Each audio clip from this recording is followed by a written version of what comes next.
We have breaking news off the top at 6 o'clock. A Key West man arrested for allegedly plotting to use a weapon of mass destruction here in South Florida.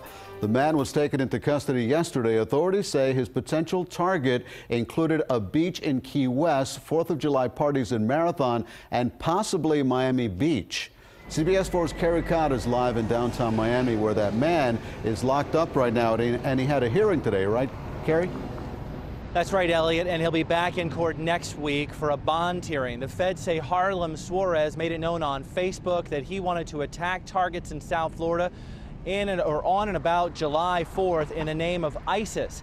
The feds also say that he made a recruitment video at a Homestead hotel and planned to make a pitch for people to join ISIS at a Miami mosque. Tonight, as you mentioned, he's being held in pretrial detention here. The FBI says Harlem Suarez, a 23-year-old man who lives in the Stock Island apartment building, considered himself a member of ISIS and wanted to kill large numbers of people in South Florida. The FBI arrested Suarez on Monday and charged him with attempted use of a weapon of mass destruction. It's scary because there's practically everywhere. That's the word from people who live near Suarez's apartment. And here's how scary. According to the FBI criminal complaint, Suarez searched places to attack in South Florida. These searches included looking for 4th of July events in Marathon, Florida, which would be attended by large groups of people. At the same meeting, Suarez discussed wanting to conduct a terrorist-style attack on or about July 4th, possibly in Marathon, Florida, or on South Beach in Miami Beach, Florida, or both. The complaint says that Suarez thought about different types of attacks on military or police targets as ISIS recommends. Then the FBI says he decided to bury a bomb at a Key West beach and detonate it remotely.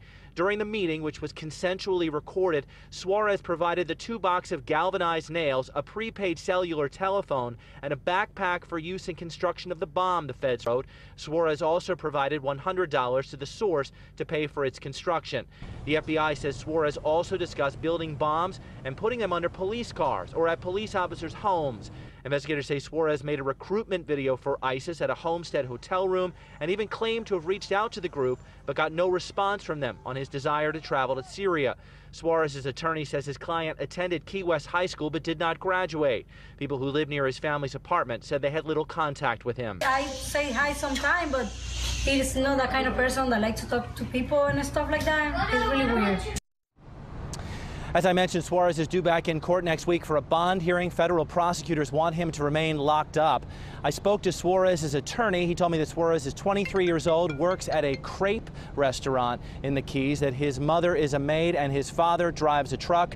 The attorney said Suarez recently developed an interest in the Muslim faith, but the attorney said he is not a terrorist, just a confused and troubled young man.